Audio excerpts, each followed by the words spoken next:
New York Giants for the second time around. What's key this week for this offense that seems to be clicking right now? I feel like we got off to a fast start last week. It was kind of like off schedule that play that happened, but the score in the first drive is I feel like gives us momentum. I think going into this week we got to figure out a way how to sustain it and build on leads. Gives our defense a chance to be a little bit more comfortable and allows us to kind of stay ahead of the sticks. Does it He's really seeing the football field really well right now. I think he's making really quick decisions. One thing that's really stood out is his ability to extend plays. I think that's really stood out from the beginning of the season to now. He's keeping his eyes down the field, and it's allowing us to find holes in the defense and be able to make plays off schedule, which is extremely big for us. And I think he's doing a great job also just taking what the defense gives him, but also being aggressive and really fitting the ball into some tight windows. So I think seems like he's making improvements each and every week, and some of the things that may have tripped him up early in the season aren't necessarily tripping him up now. Well, welcome back, fans. Here we are to another edition of In the Minute. We may need an hour now because we got some stuff to talk about. Everybody around the city is one that has this team given up because they're 4-6 and they got 7 games left. They can still make the playoffs, but it's going to be tough. Hey, Tony, it's funny that you say the playoffs and everything. They're facing the 2-8 Giants. And as you say, the Commanders are 4-6. And this Commanders team does still have a chance to make the playoffs, Tony. But they have to be able to get things right moving forward because they don't have time to be having any hiccups moving forward. Because look at this schedule remaining, Tony. They got the Giants, of course, so they're going to play this week. Then they play Dallas on Thanksgiving Day. And after that, Tony, they've got a rough schedule. And to get 2 or 3 wins, it's going to be hard because they got the Dolphins, the Rams, the Jets, the 49ers, and then they have Dallas at home. Where do you get the wins, Tony, looking at a schedule like that when you almost have to win every game moving forward because some of those games that they should have won has put them in a bad position right now, being that the first Giants game that they lost 14-7, the Chicago game that the defense gave up 40 points, and then the Seattle game that they should have won.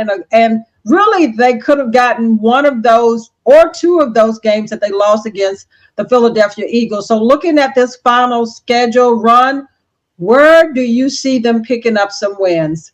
And unfortunately, they may be feeling the same way. It's not going to be easy, but right now you can't even worry about whom they will be playing. You have to worry about what they will be doing on each and every Sunday. As you said, they got the Giants. That's an important one. If you can knock off Dallas again, you had a chance to get them. You didn't get them. But if you think about it, they've been in every game. But the schedule they have, it doesn't warrant for them to really make it. But at the same time, as a new team, and that's one thing we were seeing on the show, and hey, fans, remember about our show, we all Mid-Atlantic Sports Network and everything else, and we say the same thing.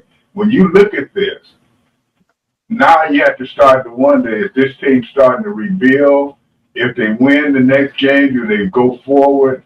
I don't see that. The next game is the most important game. The rest of them do not matter. If they come out of that game and they're 4-7, then it's Katie by the door. They got to get double figures and to win, and we hoping 10-7 will get them in or something. So if you're talking 10-7, you don't have many more you can lose anyway.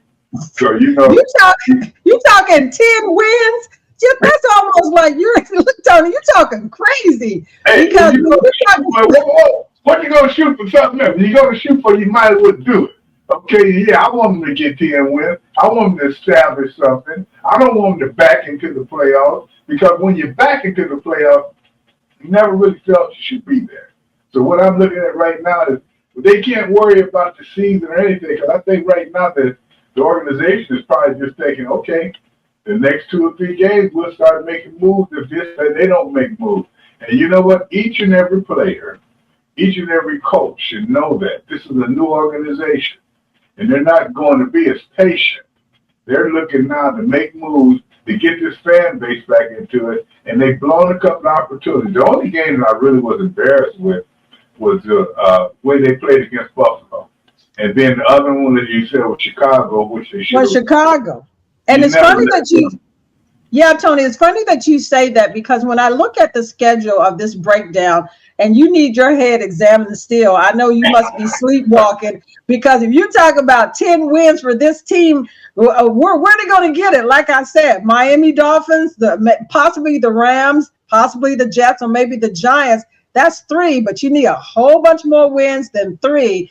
And they tripped up early during the season, and now they're fighting for their lives right now, Tony, against a Giants team, Tony, that's on life support right now.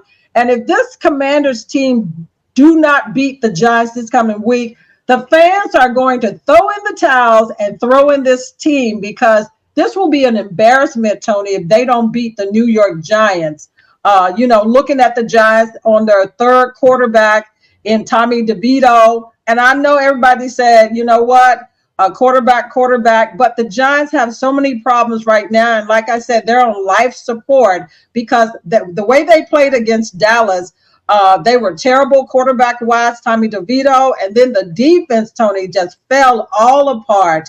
So when you look at this Giants team, Tony, with all the problems they got now, and like I said, if they can't beat this Giants team, then they need to just beat up themselves. Well, you know, this Giant team is not bad as you're saying, Donna. And you have to right. How many wins, Tony? 2 and 8? Yeah, you have to look at it from the aspect that every team is professional, and you're right. And they can't look at that. It's the reason I'm going to go along with you a little bit because I never go along. We've been together 25 years, and I think you got 2 things right in 25. That's all right. I'm recording you because for you to say that, that's we're going to have to pick up to get the red flag out and call back some of this film to see who said what. But with that being said, I've been right. I don't know if they have to really just worry about not beating the Giants. I think right now it's going to be a looking glass on them that each and every game, each and every play, each and every player, and they're going to have to look at that because this is a new organization, and they're not going to come here and continue what was happening in the last few years. So what I'm looking at, they have to improve every game, whether they win or not. That's first. And even if they win and they're not improving, then it's still going to be changes. But if they improve and continue to go forward, then this gives this team the foundation to know what they want to bring in, how they're going to do it. And you know what? They made the first move when they got rid of those 2-star defensive players. And I tell you what, to me, Definitely. I know that it was a lot of things that they probably was thinking about. I'm not a general manager. I'm not in their head, but they were probably thinking about we can't sign both of them. I'm a general manager. Well, you got 2 defensive tackles. You already put a lot of money in. You got other people coming up. You know you got to address the offensive line before you do anything else. And you got to address the defensive back. So what they're looking at is get draft choices, get a lower payroll, and do that. So but it's going to come. Evaluation will come each and every game. Unfortunately, I'm still one of the fans that feel like if they play these games one at a time and they play the way they should, because you do have to give Eric Bieniemy a lot of credit. He's brought that offense up where we were looking at 17, 18 points a game. Now he's getting us 28, 29, 30 or whatever we need. So now we got to get it to where that offensive line can block for other things, and they'll be all right. But now they don't have the time. Donna, you were so correct. Time is their worst enemy right now, Tony. Yeah, and you were so correct. If they had won those 2 or 3 games, they would be in excellent position right now because a lot of teams are losing. Everybody can lose 3 or 4 games in a row, so that's why Donna is still hope. San Francisco just lost 3 in a row and came back one last Sunday. You look at San Francisco is a different team, Tony. I'm going to jump into a whole nother subject on you right now. And I bet you it's confusing. So get out your pen and paper so you can write this down and use crayons so you can look at it. Hey, you got to use pencil so you'll be able to erase it. Look at the Atlanta Braves this year. Great baseball team. Had 5 of the 8 All-Starters with starters at the All-Star game. Was way ahead of everybody. They got beat by a team in Philadelphia, which only got in there on the last day or so, and got beat handily. That's why I'm looking at Philadelphia here up there. When I say Philadelphia, I'm talking baseball. I'm looking at this Philadelphia team. They are escaping. But I'm going to tell you what, Don, I've never won a game in the first quarter. That's all I'm going to say. Defensively, finishing games. Yes. How do you finish those on the positive side? Yeah, I mean that's a great question. I think that's what we're still working to do. I mean, I would say cut down on the mistakes, the penalties, and then just try to play our best football. And I don't think we have yet, but I'm encouraged, and I think we will. We've been in a lot of one-score games at the end, and most of them games we weren't able to pull across the finish line. So I feel like that's a big key, like just pulling across the finish line and finishing the game. Could you talk about your play this year so far, 11 games in to the season? Talk about you and your play. My play, I feel like I could have played. I've been making good plays. Like I dropped a lot of picks this season, so it's like instead of making a great play by catching the ball, I've been making a good play just deflecting the ball. So I feel like it's been, okay, ups and downs, but I'm learning at the same time. 11 games into the season and things that you all have to do to be better. I feel like we just like communicating and being on the same page. I feel like once we take that step and we got a lot of young people playing, so it's just like all getting together and working together, you know what I'm saying? And not working as one and working as a group. The game against Seattle, y'all pretty much had that in your hand. All you had to do is stop. How do you finish games moving forward? We got to continue to have that confidence in each other and just play together. When we have opportunities to make plays as a defense, we got to make those plays. And I think that's the biggest things for us is just whenever we get those chances to make those stops and, especially the in-the-game situations, just trying to hone in on that and just making sure we're getting that taken care of as well. Hey, Tony, you're right. And you jumped on the defense first. And I was going to save that for a second, but I'm going to dive right into that. But first, Tony, let's look at how this all shaped up this season for this Commanders team. They started off with the Cardinals, and the defense gave up 16 points. Now, the defense has given up a total of 271 points, Tony, this season so far. So when you look at that, they gave up 16 points against the Cardinals. They gave up to Denver 33 points. The Bills 37 points. When you talk about those numbers like that, they only had 3 games where they gave up less than 4 games where they gave up less than 20 points. So again, the Cardinals 16, Denver 33, the Bills 37, Eagles 31, the Bears 40 points, Tony. They hadn't won a game at that point. The Falcons 16, the Giants 14, Eagles 38, Patriots 17, and Seattle last week 29. 271 points given up by the defense, Tony. You can't give up those many points and expect to win on that side of the ball. Your thoughts? And you're 100% right, Donna. The formula that we utilized when I was playing was the defense had to keep a team down to 17 points or less. Okay, you do the math. You know that's not working. You only had 3 games where they kept people under that or less. That's not going to work. We always said if we score 17, if our offense can score 17 or more, we had an opportunity to win the game. That doesn't add up to 17 points. You can't give up that kind of point. So as you said, I take it, Donna, you're right. The defense have to perform a lot better. They had a lot of money over there. That is probably why they did not want to put more money over there. But at the same time, we can't be happy with the offense. We've seen a marked improvement with the special team. So now you got 2 facets of the team that really got to work. And the bad thing about it is that front 7 on defense. The 4 defensive linemen and the 3 linebackers. They got to coordinate it. Now, someone is going to say, well, what about your defensive back? Yeah, but one thing about the defensive back, they can cover all so long. If they do not get the pressure up front, then I don't care how good they are. Daryl Green could cover everything. But if we didn't get the pass rush, it wasn't going to work. So it all really manifests up to that front 7. That's what they'll start working on first. Well, Tony, we stand on the defense because you started it. I was trying to wait. You act like it's not some of those points that the offense is getting. Come on now. The defense is giving them opportunities too. All I know is that the offense has 220 points scored this year offensively. But I'm staying on the defense, Tony. But what do they rate? Tell me what they rate.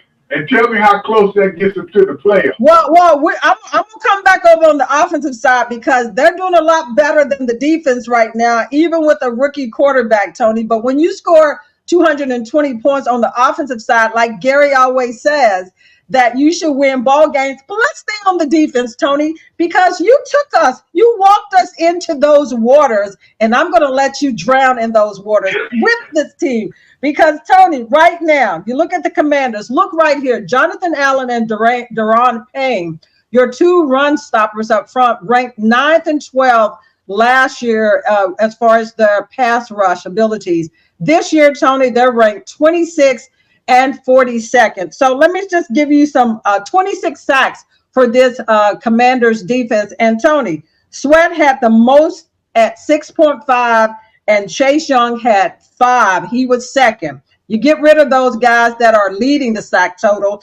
And the defensive tackles, John Allen, Daron Payne, combined for only 1 sack in 5 quarterback hits in the last 5 games, Tony. And on the year, Allen, 4 sacks. Daron Payne, this is kind of like blowing my mind, 1 sack, Tony.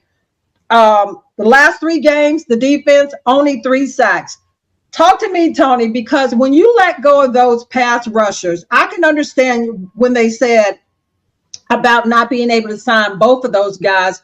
But Montez Sweat is such a key player because this is something that Daron Payne said when they got rid of Chase Young. He said that Sweat is a freak, but I love playing with him. He makes it easy for people like me, Payne said after the trade.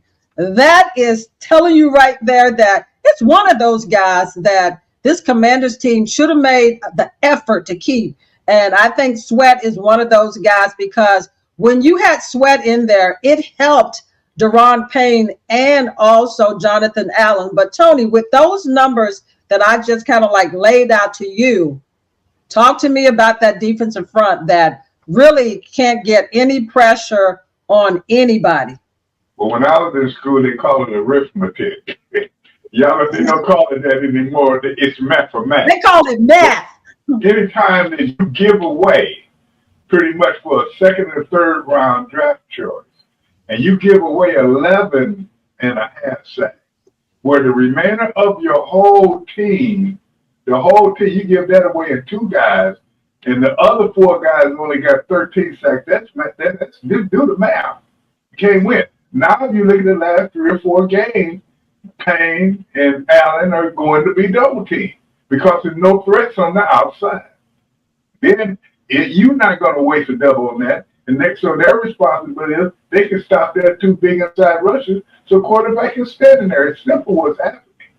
So they're going to have to, but they have decided this is where we're going to go. So they know they're going to have to get more defensive ends, but they're looking to get some younger guys in there. And right now, I think it's the attitude that they want to start changing as well. Even though these guys were number 1 draft choices, they've only been in the playoffs once. You know, and they've had maybe one other good It wasn't their fault total. Well, no, I'm not going to say it was. But sometimes that mindset gets in there because the 3 years that I was with Washington, we went to the Super Bowl twice and won the Division I. That's what I expected. And that's what you start to expect when you're with a team. The 3 years I was with Chicago, we barely got out of the season. We got work and everything. We weren't even close to getting to the playoff. So I'm looking at this whole thing as, what are they doing? What is Magic Johnson and the guys doing? What are they thinking? What are they looking at? Are they giving up? Are they giving them an opportunity? Yes, they gave them opportunity. Even though they got rid of those 2 guys, you still got 2 more pros in there. Everybody else has to do their job. So I don't know if they're giving up. Well, they better do their jobs. Wait, they just got the team a month or 2 ago. Tony, I'm talking about the defensive front. You talk about doing their jobs. I'm talking about the sack totals because James Smith-Williams, who kind of like has replaced Young, he's out with a hamstring problem, and Coach Rivera said that it's concern right there. So you already lost another guy. So KJ Henry and Andre Jones Jr., they've got to be able to step up, and they've got to be able to hit the road hard, Tony, because like you said, with Sweat being gone and Young being gone, that puts a lot more weight. So teams are basically saying, look, we're going to stop those two guys, and hey, everybody else has to beat us. And that's what is not happening, is everybody else is not beating them. The chemistry right now is not there because, you know, you got the two younger guys. So in this part of the season, when you must win games, you've got to work on just creating a chemistry and creating a connection in order to get this defensive front going again. Hard in the about that, Donna. They had to. Yeah. I mean, you can't. I know they just didn't say, okay, we're gonna get rid of these two guys because that's our problem, because no one. In their right mind. Sweat was not a problem at all. He was playing the run well. He's doing some good pass rushing. He had 20 pressures. He played both sides, left and right end. That's the kind of player, invaluable. You can't get rid of him, an edge rusher like that. Now, as I said, when Chase came back, and now we might as well just go on and say it, if we're going to be truthful, we didn't think the defense played as well when he got back. Now, he played better, but the defense in general. So what did we do? We addressed that by saying they need to learn how to play together, but that wasn't the fact. That just wasn't that style, wasn't that. Because Chase, in the few games that he was back, he still was allowing the quarterback. He wants to get to that quarterback so bad, he let him get outside of it. So I'm just going to point that out, but that's not a reason to trade him. And I think it's because they didn't think they can sign him. So really, when they made that trade, we knew right then that season was pretty much over. And, you know, because it just, when you look at the rest of the season, you look at those guys need to be signed. And the one thing we had to play into, what if one of them would have gotten hurt this year? I know they were thinking about that. So when you look at this overall thing, it's an ugly thing because it always happened in the NFL, NFL, NBA, all over you. Sometimes you have to start cleaning the house. And you get rid of the old personnel. And it's like that old song said, you got to leave the table when love's not served there anymore. And you know, fans, you know what? Tony is giving you expertise because he knows what it is on the defensive side, pass rushing as far as what it takes to get to the quarterback when you're not in your gaps and all of those things. He's breaking it down to you because he's played the position, so he should know. And like you said, Tony, I think the ownership is basically taking their notes as far as what they need to do to address moving forward. Because like you said, when you get rid of those two guys in the course of almost the middle of the season, you're not basically saying we're going to win moving forward. You're basically saying we're looking to rebuild with the draft picks and so forth. But Tony, in the secondary is another area that has just, you know, have you scratching your heads of what's going on. Derek Force is the only guy that has been gone. I don't think he's going to be back this season because he's nursing a severe shoulder injury. But Percy Butler has played well in his absence. But overall, the secondary, only 6 interceptions this year. And when you look at the breakdowns in the secondary, you had a DK Metcalf just running free, Tony, at the end of the game when the Commanders needed to stop him last week. And nobody is playing up on him. Nobody is touching him. And then the DBs, the start of the game against Seattle, Tony, they were playing close up on the receivers. But then in the second half, when they made a few mistakes or when they got called for penalties, they gave the receivers a big cushion. But the secondary, Tony, what has puzzled you most about their play this year? Well, you know what? You have a lot of young guys there. And I'm going to be very truthful. And for you fans out there listening to this is what podcast is about. You're supposed to say what's on your mind. What bothers me about them is I understand them being young and wanting to be out there and do the things the way they used to do them and everything. But you don't jump up because you looked up and knocked down the pass and start pointing at other people and pointing at stuff. And you just go about doing your job and let people know And I did that for the other players. Every time I got a sack, if I'm going to jump up and holler, they're going to say, oh, he's not used to that. So you got to show people that you are used to that. And the other thing is, you got to give them 50% of the problem because they weren't getting the pass rush that they should have got up front. And they're not getting it right now, and they will not get it because they're going to double the inside and single the outside. Then you got Williams who was hurt. Well, okay, he wasn't just blowing it up anyway. He was doing a good basic job. So, they knew this was going to happen. So those defensive backs will grow. But what you want to do is they don't become damaged goods. When I say damaged goods, somebody gets beat so much a certain way, they start keeping it in their mind. I knew what offensive tackle would give me the most trouble. So I would study what they were doing on those plays because they can handle me on that. This is what this youth is going to have to do. But the one thing that we keep avoiding and saying, the coach is going to have to pull this team together. They got to find out. They're sack together. Well, I'm trying not to. I don't think it's. If you speaking the truth today, Tony, you just need to say that too. But see, I know though, even when I played, coaches would put us in the right place. And some people, like I took film home every night. Some people never took it home.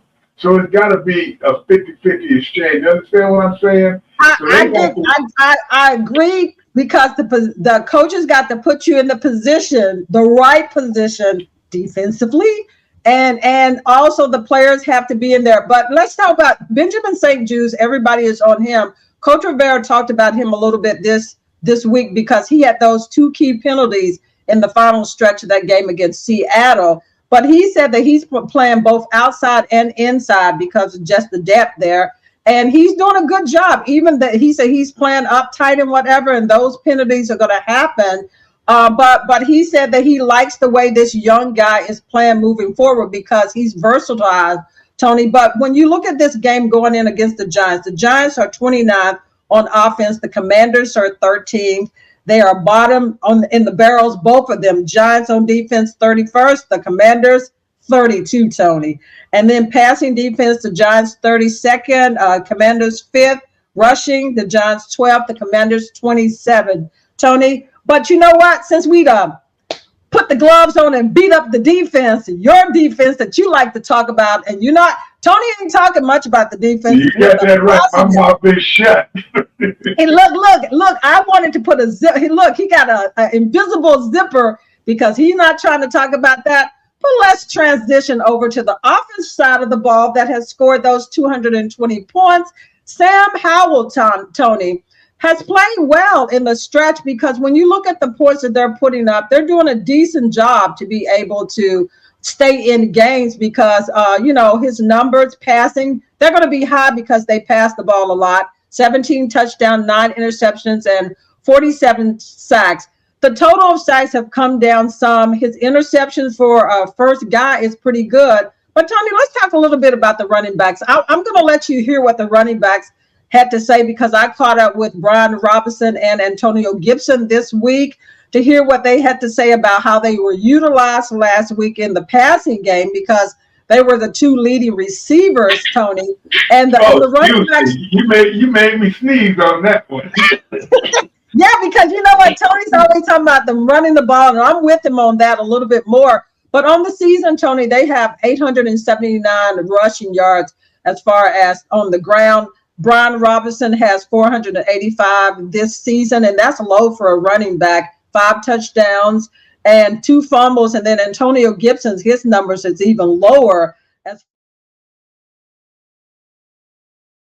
It's hard to pay attention to stats, especially when you're not, pulling off the win. I want to win. That's important to me. Like I said before, I really don't care, how many yards I can run for 400, 500 yards in the game, and I'm going to feel some type of way about not pulling off the win. So, really don't pay too much attention to stats. That's great, to know, but, I'm trying to win. I've done everything, the coaches asked me to do, no matter what it is, things people think I can't do. Obviously they're going to say I can't catch the ball, but I'm going to continue to show that I'm a football player. I can do anything that a running back is supposed to do in the backfield. and I'm gonna continue to show that. How do you see this offense overall and the growth that you've seen? Just every week, man. Just continuing to fight and keep building. We showcase so much talent, and I know we keep saying it, and not to beat a dead anything, but like it's just we got to put it all together, and once we do that, I feel like we're gonna be hard to beat. But like we showcase it, and when we showcase it, we going, and it's a thing to see. So we gotta figure it out. Is it frustrating knowing that you all got this kind of talent and it hasn't been really displayed in wins? That's the worst part, knowing what you're capable of and not being able to showcase it. That's the worst feeling. I'm pretty sure any athlete out there knows. You go against a basketball team and you got so much to show, and you got that opportunity, and you don't show it, it hurts. So yeah, I feel like that's probably one of the worst feelings, knowing what you're capable of and not being able to show people what you can do. Brian Robinson said he don't care about stats or anything like that. The bottom line is he just wants to win, and whatever way they want to utilize him, he's happy with that. I know, Tony, that those numbers are low, 879. That's what a running back has by himself normally. That's what they got as a team. Talk about just Sam as far as how do you see his development, his progress? Do you like the way he's moving forward? And also, I'm going to let you talk about the running game a little bit, Tony. It should have been like this. And let me just tell you this, Donna. One thing we knew, and I always studied quarterbacks, but that was my job. And one thing about their first year in the league, when they have a little talent, they'll get away with that talent a lot because people do not know. Other coordinators not know where their strengths and weaknesses are. They haven't been studied yet. The second year coming around, they usually have you figured out. We always call it that sophomore jinx. But at the same time, right now, this is pretty much his first year. If you haven't figured him out, then he got an excellent coach. He got a coach. Say that again, Tony. Say that again about the coach, the coordinator. He has the coach to see not only his shortnesses, he see what his offensive line can't do. So now we're generating, going back to why you do these trades. You can have 4 great defensive linemen, and you can't run the ball, and you see what kind of record you have. So they're looking at it. We get rid of 2 of them, get a couple. Now that second and third draft choice, that could be 2 great offensive linemen. They may do that because that's a good draft choice. 2 is kind of high. 1 is really high, but 2 is kind of high. 3 is usually you can get great offensive linemen at that.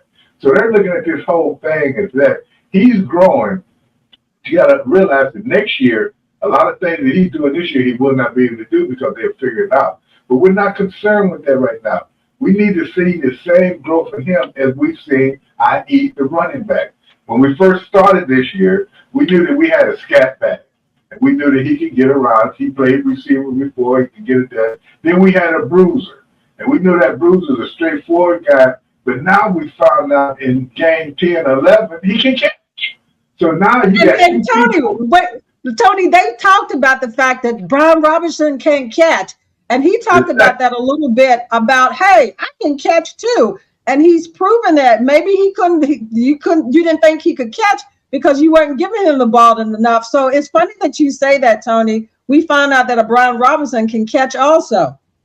So, we've alluded back to it again that not only do the players need to learn, the whole team needs to learn what they are and who they are and who's in the foxhole with them. And that's what this is happening right now. They're hoping that this continue to go forward, and we all are, and they win some games and get back into the playoff mode. But at the same time, if we can see improvement each and every week, we got hope. And I'm going to just be truthful with you. Even though they've lost these games, I have seen improvement in different areas. Yeah. Just when you don't see improvement. If you look back over 4 or 5 years ago, or maybe 4 or 5 years before that, the team was just hanging on and hanging around. We didn't have big expectations. We went into a win, but then we was hoping they would break even or get 50%. So now we're looking at, okay, their record is not what we want, but we have seen that we saw the enemy take an offensive line that was getting crushed and change his game plan, and now this quarterback is looking like he's been in the league for years. We take looking at a big running back. They said he couldn't catch a cold. He caught all kind of passes the other day. So he fits right into that old Kansas City mode. You got another little scat back there. He dropped the ball on the ground a little bit, but at the same time he's holding on and he's making plays inside. Now he's going over and helping his own special team. So we learned that about the team. We got rid of 2 defensive linemen. We got basics in others, so we got to address that in the draft as well. But we can address that at second or third round. So what I'm saying is, this is a learning process.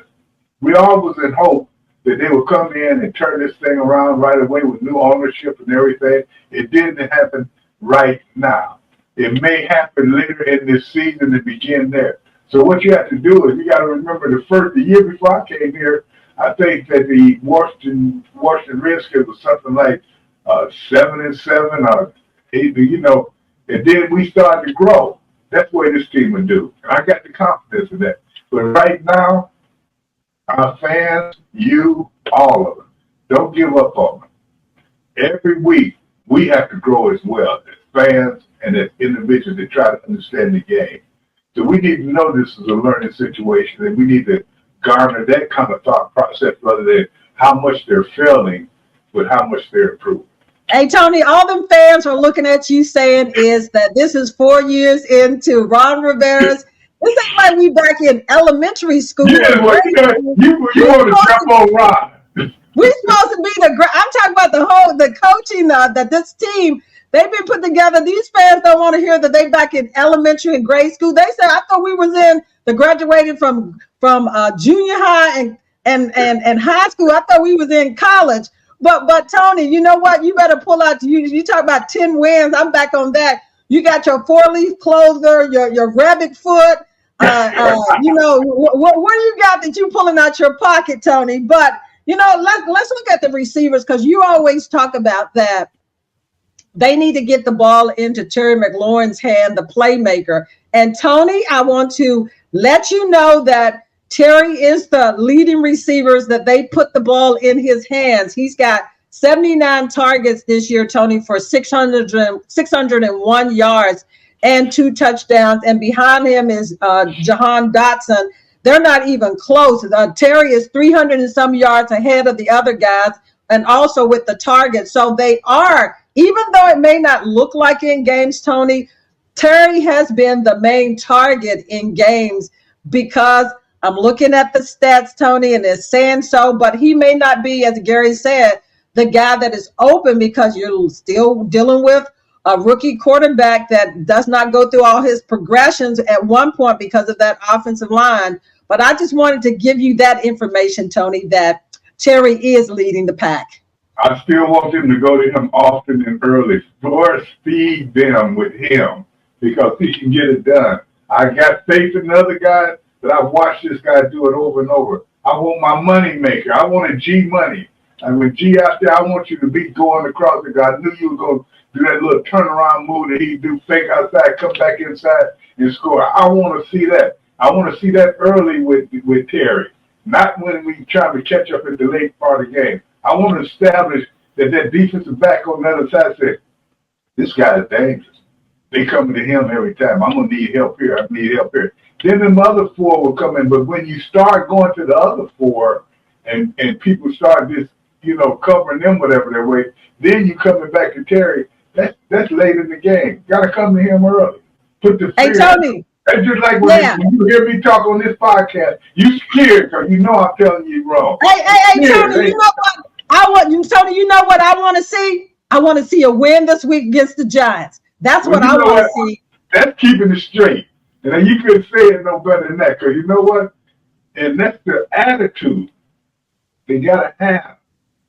Their season, the rest of their season starts this week. Don't worry about if you only got 4 wins and 6 losses. The rest of your season starts this week. You have an opportunity to have 7 wins. That's what you go for. But you go one at a time. That's just like in the big, Donna. I'm getting ready to walk you down. You walking down like you got the Commanders winning 10 games. So the fans don't even believe you, Tony. But Tony, we have to step on out of here. We dropped some nuggets, and like you say, we don't say never say goodbye. We say in the minute.